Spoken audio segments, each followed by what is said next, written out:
Hello everyone, and welcome back to another video, and I think it's pretty apparent what this video is about. So, I bought a GTX 1080 Ti a while ago actually. This thing was stuck in DHL purgatory for about 1.5 weeks, but it finally got here today. And yeah, we're gonna take a look at this card. This is now the new fastest card that I own that isn't in my daily system. If you didn't know, I do have a 2080 Ti in my daily system, but it's water cooled and in there, and it's not going out of that until I replace it with something in like 5 years. I'm not planning to buy any new graphics cards for my daily as of late. But yeah, so I now have a 1080 Ti. Thanks to the 4090, 10 series cards have gotten rather cheap on eBay. And well, there was like one card that was slightly cheaper, but that one had like potential memory problems. This one was one of several cards that were just like at the cheapest price available for 1080 Ti, and this was the only custom one. All the other ones were like EVGA XC Blacks, which is just a reference PCB, which is fine. For the 1080 Ti, the reference PCB is fine, but this is better. And also, I like Gigabyte, so being presented with this card, of course I went for it. And it is very nice because we even got the original packaging for this thing. So we can watch all the marketing BS on the back. Here's a little preview for the PCB. It is just the regular AORUS though. It's not the AORUS Extreme that would have had an X there. So technically this is not the highest end model that Gigabyte had, but it is physically the same thing as the highest end model. This one's just like not as binned. I have already tested the card. That doesn't seem to do that much because this thing's like pretty good in how well it clocks, especially on the memory. The memory is really good on this thing. So let's unbox this. Let's get this packaging away. Take a look at the card. Can't really open it more than this because it collides with the camera. Can take this thing out. And here's the card. We even get the 2x6 pin to 8 pin adapter that I thankfully won't have to use. And here's the card. So let's take that out.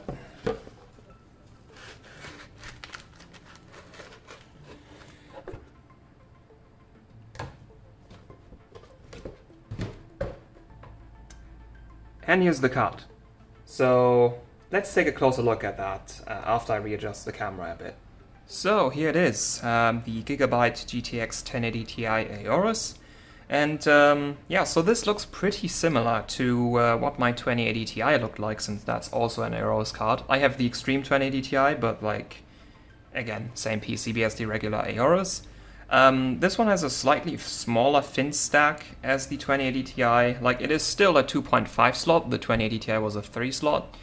It also has the like sort of shingled or whatever you would call this fans. Though actually, I think these fans are gonna be more effective than the ones on the 2080 Ti, because the middle fan on the 2080 Ti had like half as much surface area on the blades as this one does. So the middle fan on the 2080 Ti basically didn't exist. And the 2080 Ti is more power hungry than this. This thing pulls like 280 watts with like maxed out voltage, overclocked. 280 watts is like the lower end of stock for the 2080 Ti. Funnily enough, this also has a higher power limit than the 2080 Ti. Not by much, but this does 375 watts. The 2080 Ti AORUS Extreme does 366. So both cards are never gonna hit that limit realistically, but it's kind of interesting because the VRM on this is actually not stronger than the 2080 Ti's. But yeah, so as for the heatsink, since the 1080 Ti is a much colder running card than like a 2080 Ti, these heatsink's actually fine. Like, I remember that this very similar heatsink that my 2080 Ti had kind of problems. It went into the 80-degree range a lot more often than I would like it to, and this thing didn't even touch 60 degrees while I was testing it. So either that fan is working a lot better than on the 2080 Ti, or a 1080 Ti is just like a lot colder than a 2080 Ti. So yeah, I think let's take the cooler off. We do have a backplate on this. We also have this like marketing gimmick, actively cooled backplate part. There's a thermal pad under this. That's basically what it does.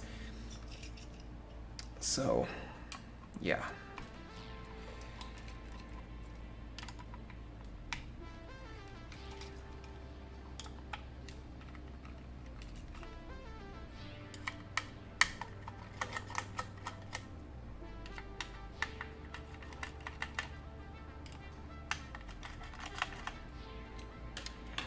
Okay, that should just... heatsink should just come off then. There are a lot of thermal pads on this, so... it kind of feels like it's still on. But there aren't any more screws, so... I don't want to break it. Like, these screws are all out, they're still in the hole, but like... they're loose. So... like, you can see all the thermal pads in there.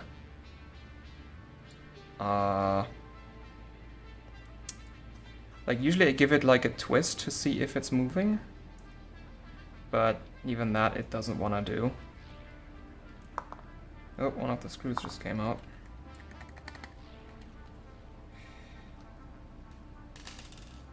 Yeah, this might be a bit harder to take apart than I thought. Let me look up if maybe someone's made a teardown of this and I maybe missed a screw, because I really don't want to break this, so I'll be right back. Okay, there weren't any other screws, it was just thermal pads, so I gave it a bit more of a wiggly and it's off now. And they do have a lot of cables on this, so there's like, yeah, there's 4 cables at least, so I need to disconnect these before I can show the other side of the card, because of course they're all around the PCB.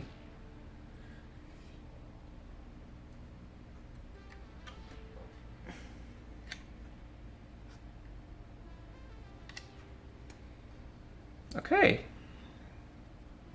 that's the heatsink. This might also be a reason why it's performing better than the 2080 Ti one, because the 2080 Ti one is direct contact heat pipes. This is a base plate, and in my opinion, base plates are a lot better than direct contact heat pipes on GPUs, because there's no heat spreader on the die. You want good contact, especially on a high heat load card like a 1080 Ti or 2080 Ti. And this looks like pretty good like this is stock paste. You can see this is the stock paste from how it was applied. That looks like pretty good contact for stock. The coverage on the power stages isn't that great though. I should reposition that thermal pad a bit when I reassemble it. Also, they seem to be heat sinking. So... there is a thermal pad here for the memory VRM, but they're not actually heat sinking the memory MOSFETs, just the 2 capacitors next to them. Yeah. I had a 1080 Ti gaming OC with basically the same VRM where it did melt down, so... now I know why. Probably not heat sinking it that great. Yeah.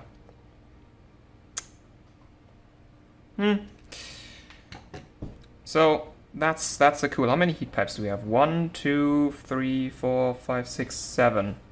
That's a good amount of heat pipes.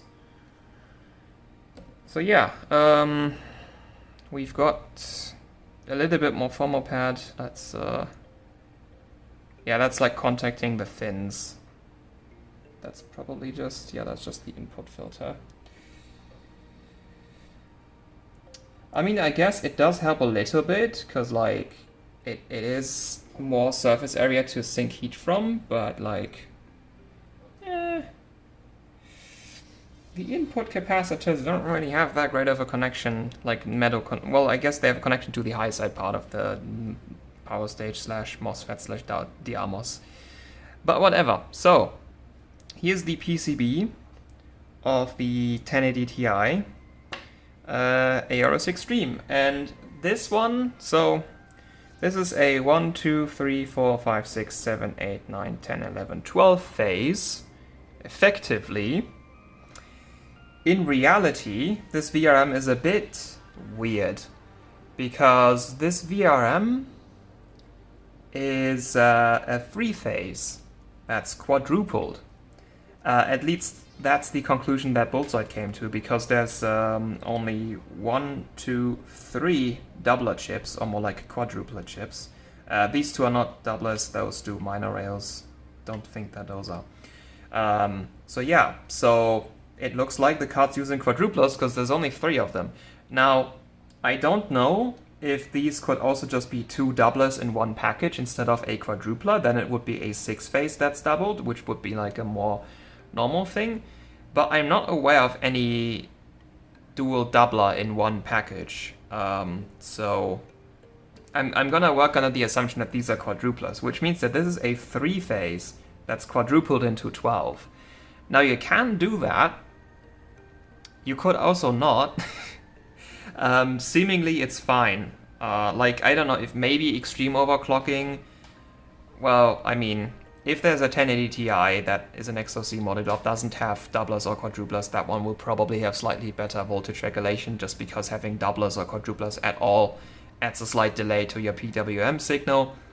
But considering how well this clocks, and how I haven't really seen any people have problems with the 1080 Ti AORUS, yeah, like, it is a 3-phase, it's fine. I just hope that they maxed out the switching frequency on the controller, because this is a UP9511.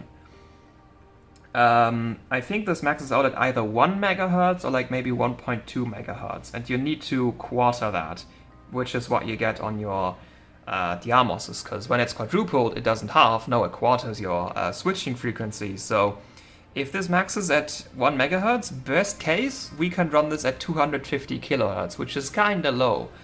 GPU VRMs, from what I know, usually more in the like 300, 350 kHz range, sometimes 400, 500 also possible. 250, not that high.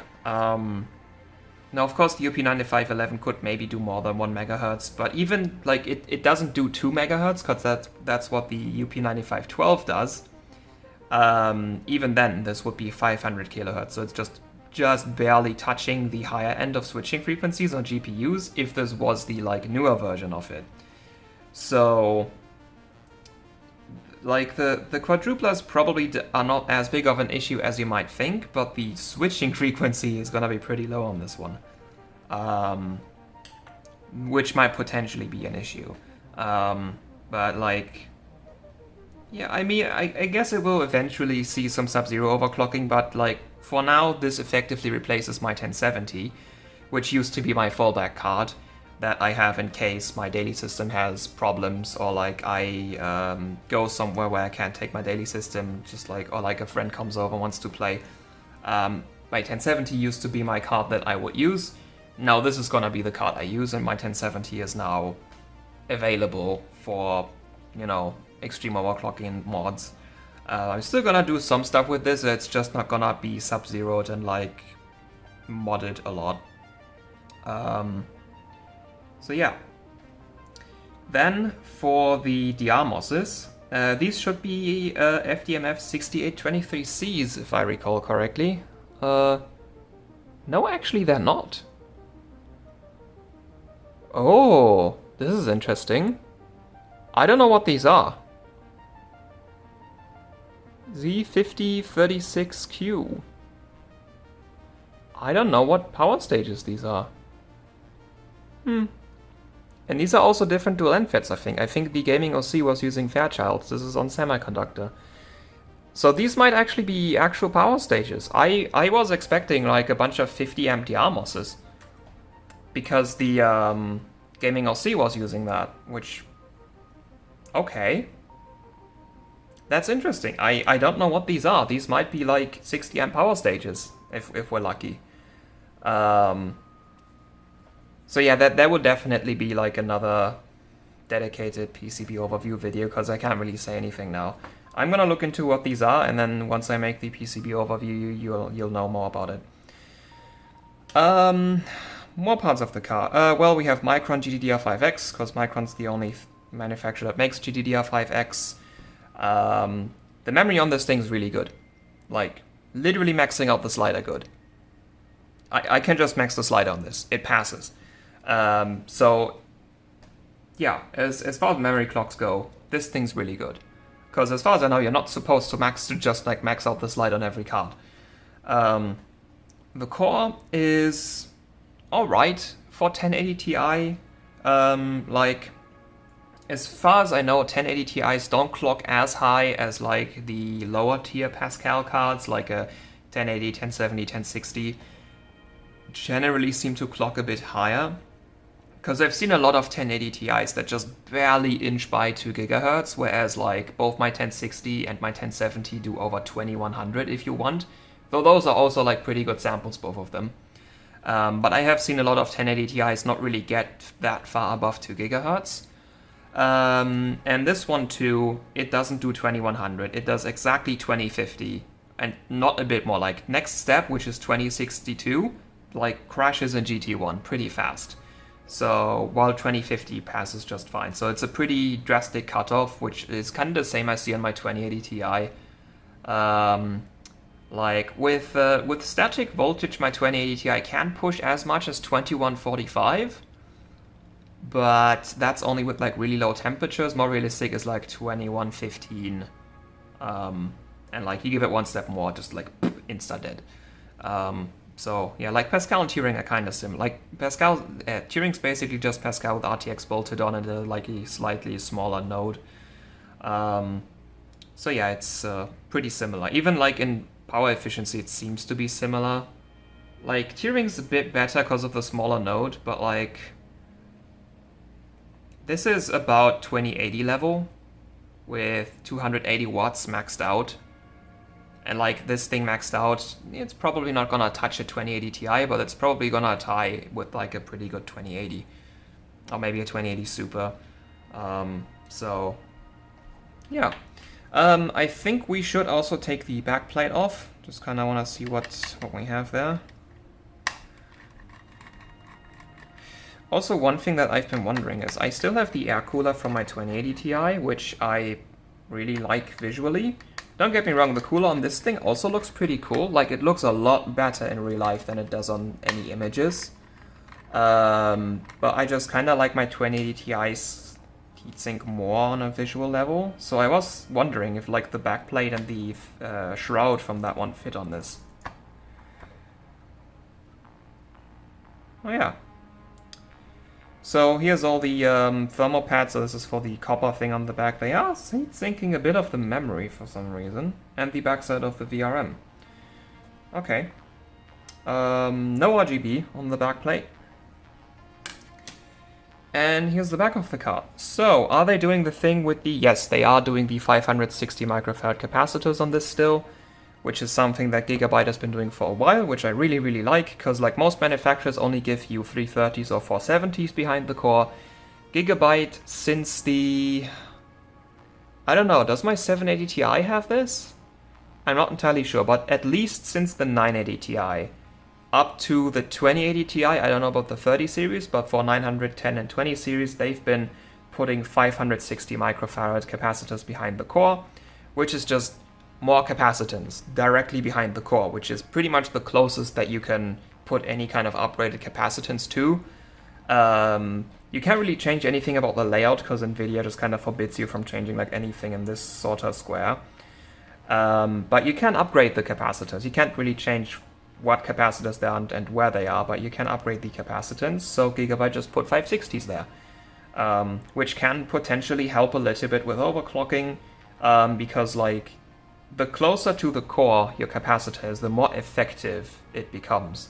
So this small increase in capacitance can actually translate into quite a lot, depending on how effective like this actually is. As for the regular output filter, these seem to be 330s. Yeah, these are all 330s. The front should be 2, I think. Yep, these are also all 330s, and that seems to be just everything. The entire output filter is 330 microfarad SMD polymers. That's just it.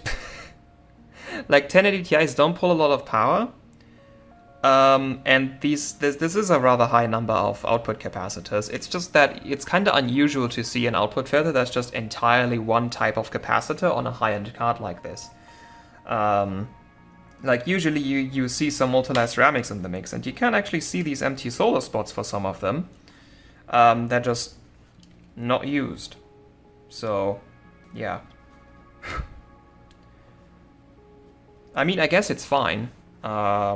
You know, yeah, maybe having some can types would have been cool. I don't think it really needs anything, because these are like, how many are these? 1, 2, 3, 4, 5, 6, 7, 8, 9, 10, 11, 12. I'm not counting this one.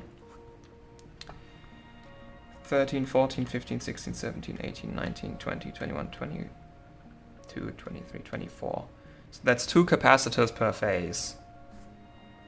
I'm bad at math, so I'm just gonna go with like... This is over 6,000 microfarads of capacitance. This is probably fine. Yeah, so like the output filter is probably fine. It's just a bit unusual to see just one type of capacitor used. You know, I would have liked if they populated those multi-layer ceramic pads. It would have been nice. But yeah. I do also like how on the back of the memory chips they get like capacitors everywhere. That might be why the card's maxing out the memory slider. Like, they just really put a lot of capacitance on the memory chips.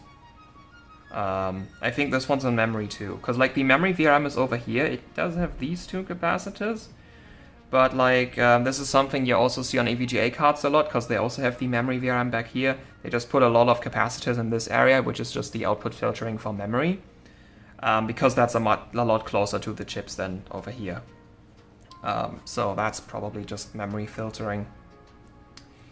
And yeah, and then input filtering is also pretty good. Like, this is input filtering. These should also be SMD aluminum polymers. They are using a bit of an interesting package because they are round.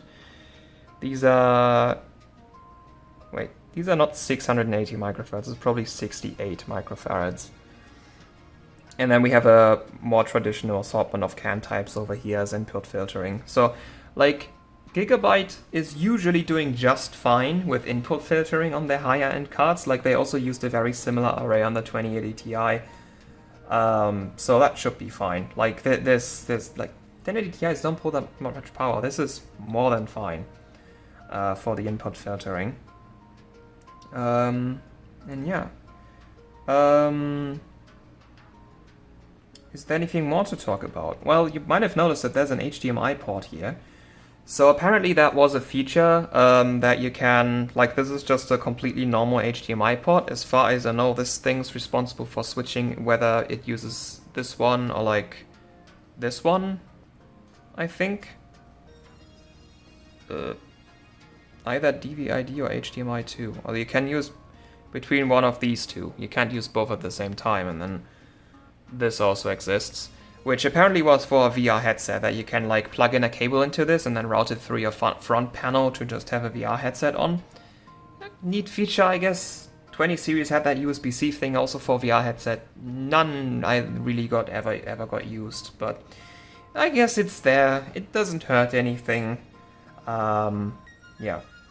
Things that also don't hurt anything. There's a fuse right here on the PCI Express slot, which is a common Gigabyte thing. I would have loved to see them also fusing the 8 pins, but yeah, like I'm trying to think of manufacturers that like still put fuses on all their inputs. That would be, well, EVGA no longer is a thing, but they had fuses on all the inputs on the 30 series. Maybe MSI? I'm not entirely sure.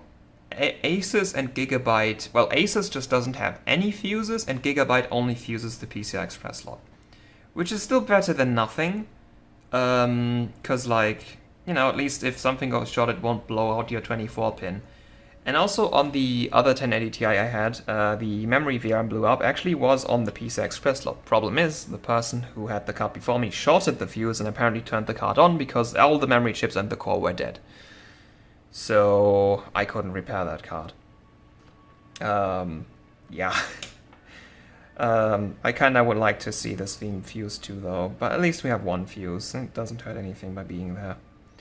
Then for shunt resistors, that's a bit interesting, because like we have these two here, which is obviously the 8 pins. And then we have one shunt resistor here, and another shunt resistor on the back.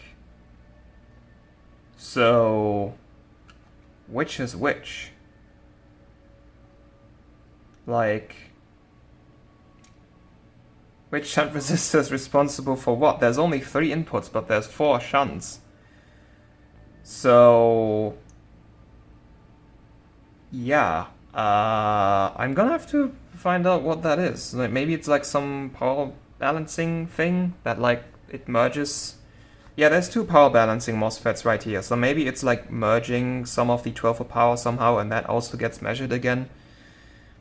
As far as I know, 2080 Ti was the first card that had this weird thing with like more shunts than inputs, but apparently it wasn't, because this has more shunts than inputs. Interesting. Yeah.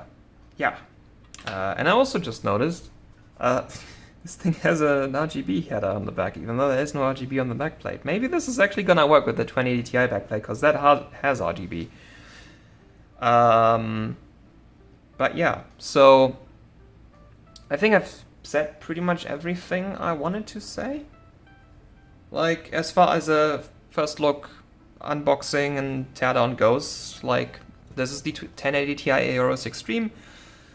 I'm gonna be doing some stuff with this, gonna like test some things on it, and then it'll just be like my go-to, just I need to play games but not on my daily system graphics card, which means the 1070 can now be used for experiments, along with the 1060. So yeah, I have a growing arsenal of 10 series graphics cards, and yeah, I'm gonna have some fun with this. And there will be a PCB overview video. So yeah, until then, thank you for watching, hope you enjoyed, and until next time, goodbye.